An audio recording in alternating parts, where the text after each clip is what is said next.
언제까지 이렇게 좁은 진료실에서 진료를 봐야 되냐, 월요일부터 토요일까지 이 좁은 진료실에서 벗어날 수가 없다, 우리는 계속 이렇게 일을 해야 되냐 라는 질문에 제 답은, 안녕하십니까, 개원을 쉽게 하려는 남자 성철입니다. 이번에는 조금 새로운 콘텐츠로 개원이에 대한 부분도 말씀을 드려볼까 합니다. 물론 개원을 준비하는 회사이기도 하지만 지속적으로 고객들을 만나 뵙는데, 만나 뵈면서 제가 느꼈던 부분들도 있고, 또 저희가 이제 10월 28일 날 헬로 닥터 VIP 고객들 대상으로 해서 세미나를 준비하는데, 그 관련된 내용을 작성해 보면서 이 부분도 영상으로 공유하면 어떨까라는 생각을 해서 제가 한번 말씀을 드리도록 하겠습니다. 저희가 지금 사실은 그 투자자문사를 지금 진행 중에 있어요. 자문사를 설립하게 된 계기 중에도 하나가, 원장님들께서도 개원하면서 항상 이렇게 드시는 고민들이 있어요. 진료적인 거 말고도 생각보다 준비해야 될 사항들이 좀 많긴 합니다. 그래서 그런 상황에 대해서 하나하나씩 말씀을 드리도록 하겠습니다. 원장님들 대부분 아시겠지만 의대 다니셔야 되고, 의대 끝난 다음에 인턴, 그 다음에 레지던트를 대부분 거치시죠. 그 다음에 이제 남자분들은 또 군대도 다녀오셔야 되고요. 군대 다녀오신 다음에 그 전임을 하는 경우도 있고, 아니면 바로 봉직을 하는 경우도 있습니다. 벌써 이 기간만 해도 10년이 훌쩍 넘어가죠. 이제 그 다음에 이제 사회에서 새로운 개원이라는 사업에 대한 준비를 하시게 되는데요. 이 개업을 한다고 해서 사실은 끝나는 건 아니죠. 개원을 하고 나서부터 어떻게 보면 앞서 내가 개원을 하기 위해 준비했던 기간보다 대부분 이제 개원을 하는 기간 또한 10년 이상 또는 20, 30년이 되기도 하는데요. 개원을 하는 부분들에서 가장 많이 하시는 고민들이 매출적인 부분도 있고요. 세금적인 부분도 있고, 그 다음에 이제 노후에 내가 어떻게 준비를 해야 되냐, 이런 부분들이 있습니다. 개원을 하시게 되면 원장님들께서 이런 말씀을 되게 많이들 하세요. 언제까지 이렇게 좁은 진료실에서 진료를 봐야 되냐. 좀 격하게 말하면 몸을 써서 힘들게 노동을 하는 것 같다. 왜냐면 월요일부터 토요일까지 이 좁은 진료실에서 벗어날 수가 없다, 우리는 대체가 안 되기 때문에 이제 그런 부분들이 있다 라고 말씀을 많이 하시는데요. 계속 이렇게 일을 해야 되냐 라는 질문에 제 답은, 네, 일을 계속 하셔야 됩니다. 단 일을 하시되 노후가 준비가 된다고 하면 이 일을 좀 더 편안하고 좀 더 시간을 줄이고 마음의 짐을 줄이고 할 수 있는 부분들이 있을 거라고 생각이 들어요. 이 부분은 사실 저도 마찬가지고 모든 사람들이 생각하고 있는 부분들이고, 일반인들이 봤을 때는 원장님들이 고소득 전문직인데 저런 고민을 할까?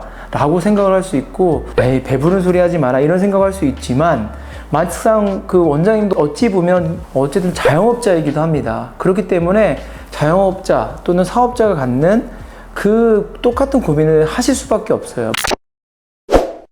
저희가 이 개원의 생애전환 주기도 생각을 해봤어요. 개원 1년차에는 정말 병원이 잘 될까 안 될까 고민하기 되게 바쁘세요. 1년까지는 정말 뒤돌아볼 시간 없이 오로지 이 병원의 매출과 안정에 기하기까지 몰두를 많이 하세요. 그리고 1년이 조금 지나시면 병원이 어느 정도 궤도에 대부분 오르거든요. 궤도에 오르면 이제 조금 뒤돌아볼 여유가 생깁니다. 그때는 이제 원장님들이 약간 과도기인 것 같아요. 그동안의 그 부담감과 스트레스에 대한 보상에 대한 부분과 성취감과 안도감에 대한 부분 때문에 약간 이제 그때는 대부분 소비에 좀 많이 집중을 하시는 것 같아요. 이런 부분들을 하다 보면 2년차, 3년차가 되시는데요. 3년차가 되면 이제 슬슬 병원이 매출액이 고점에 다다르는 시점인 것 같아요. 물론 계속적으로 성장하는 병원도 있고, 아니면 좀 더 성장이 빠른 병원도 있긴 하지만, 이때 고민을 굉장히 많이 하세요. 왜 그러냐면, 일단은 원장님들이 세액공제라든지 그 여러 가지 초기에 받았던 혜택들이 이제 4년차, 5년차부터 사라지기 시작하고요. 그때부터는 이제 세금이 또 기하급수로 늘어나기 시작합니다. 이제 주변에 이제 세금을 많이 내는 친구분들이나 동료분들에게 조언을 얻기 시작을 하시는데요. 이제 제가 이제 나름 정의한 건데, 크게 이제 두 가지로 나뉘는 것 같아요. 첫 번째는 에너제틱형입니다. 기본적으로 이제 우리 경제형으로 성장 추구형이라고 저는 이제 말씀을 드리고 싶은데요.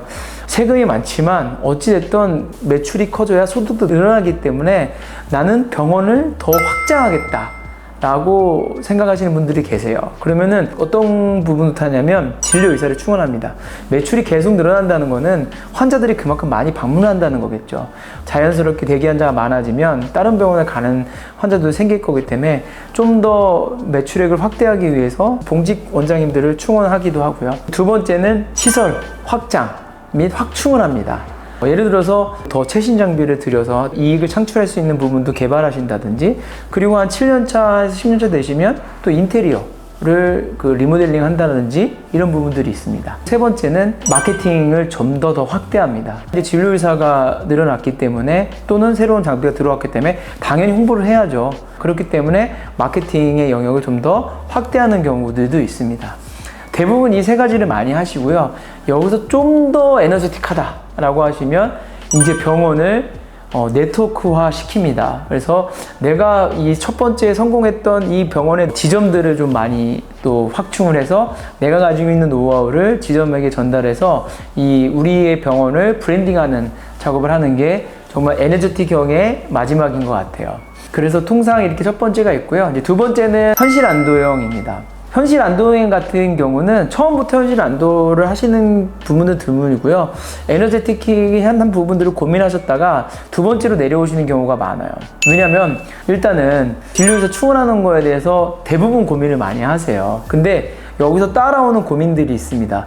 진료의사를 충원한다는 거는 일단은 인건비가 굉장히 커요. 전문직을 고용하는 거기 때문에 인건비가 크고요. 우리가 단순히 인건비만 생각하면 안 되는 게 이 원장님들이 늘어나면 그에 따른 서브할 수 있는 직원들도 최소 1명에서 2명 뽑아야 돼요. 정말 적은 금액이 아니거든요. 이게 뽑아놓으면은 이 인건비만 드러나고 매출이 얼마 이상 나와야 되는데 이게 적지 않으면 어떡하지라는 고민들을 굉장히 많이 하십니다. 근데 고민을 하다가 이제 대부분은 공격적인 성향이 아니라고 하면 고용을 이제 포기를 하시죠. 그럼 고용을 포기하다 보면 이제 또 어떤 고민이 생기냐면 아까 말씀드린 세금이 4년차, 5년차 되면 늘어나기 시작해요. 내가 예를 들어서 1시간에 일해서 100만 원을 소득을 벌어야 됐다면 이제 세금이 많아져서 지금 내가 추가를 일해봐야 벌 수 있는 돈들이 확 떨어지거든요. 그렇기 때문에 뭐 어떤 걸 하시냐? 진료 시간을 줄입니다. 이제 근로 시간을 줄이게 되면 당연히 매출이 올라가는 우상향 또는 상향했던 부분들이 당연히 멈출 수밖에 없습니다. 그래서 이제 점점 하향세로 떨어질 수밖에 없는데요. 이게 이제 당연한 부분들이에요. 우리가 아시다시피 매출은 이제 우상향 또는 고정이 돼 있지만 실효율이 늘어나고 또 이런 물가 상승률 때문에 자연스럽게 비용이 늘어날 수밖에 없어요. 그러면 시간이 지나면 지날수록 당연히 내 이익은 줄어들 수밖에 없는 부분들이 있습니다. 자, 이렇게 되면 5년차에서 한 7년차 정도 되면 이제 제가 말씀드린 걸 느낄 거예요. 이제 내 이익을 이 안에서 내가 영업이익의 손실을 최소화하고 싶은데 어떤 부분이 있을까를 이제 따져보기 시작해요. 첫 번째, 나가는 비용을 정리해본다. 두 번째, 줄일 비용이 없어요. 세 번째, 광고비를 줄입니다. 주변에 보시면 아실 거예요. 5년 전, 10년 전 사이트로 유지되거나 현재 정보랑 안 맞는 사이트를 갖고 있는 병원들도 꽤 많고요. 또 블로그 포스팅이 3년 전, 4년 전, 5년 전에서 멈춰 있습니다. 광고비를 줄이기 때문에 5년에서 10년 차 된 병원들 보면 당연히 이런 현상이 생길 수밖에 없고요. 마지막으로 네 번째, 오래 일한 직원들을 내보낼 수밖에 없어요. 매년 우리가 인건비를 올려줘야 되는데 이제 어느 정도 병원이 한계선에 들어오면 비용을 줄여야 되는데 아무리 생각해도 줄일 비용이 없어요. 그럼 아까 말씀드린 광고비 줄이고 결국 고인건비를 내보낼 수밖에 없어요. 그러면서 이 비용을 줄이는 부분들이 있습니다. 자연스러운 후퇴 현상입니다. 이런 현상들이 지속되면 또 어떤 상황들이 생길까요?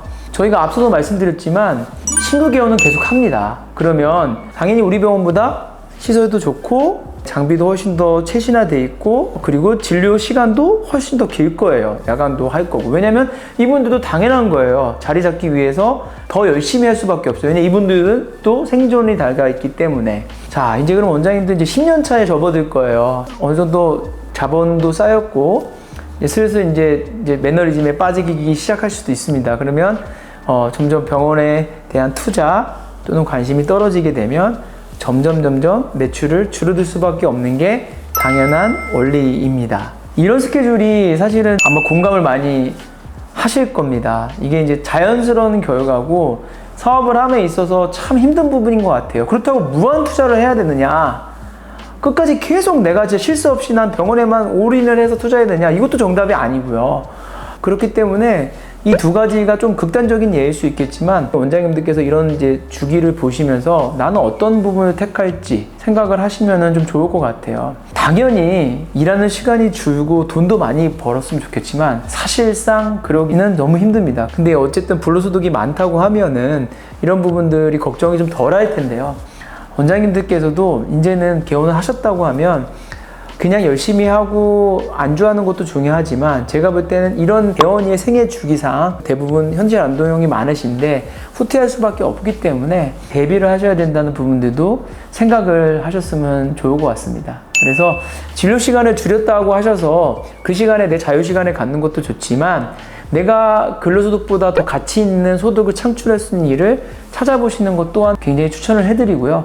내가 그만큼 쉬는 시간만큼 내가 더 값진 일을 할 수 있다면 사실 그게 경제적으로 더 이득이에요. 오늘 좀 편하게 이렇게 그 주기에 대해서 좀 설명을 해드려 봤는데요. 원장님들 어떠셨어요? 좀 공감이 되셨으면 좋겠고 좀 제 개인적인 의견도 있기 때문에 경영을 하는데 참고를 하셨으면 좋을 것 같아서 오해 없이 좀 부담 없이 들어주셨으면 좋겠습니다. 다음 영상에서는 이 주기를 어떻게 준비를 해내면 좋을까 라는 부분들에 대해서도 편하게 말씀을 나눠보도록 하겠습니다. 영상을 시청해주셔서 감사드리고요. 영상이 좋으셨다면 구독과 좋아요, 알림 설정 부탁드리겠습니다. 저는 다음에도 좀 더 유익한 영상으로 찾아뵙겠습니다. 감사합니다.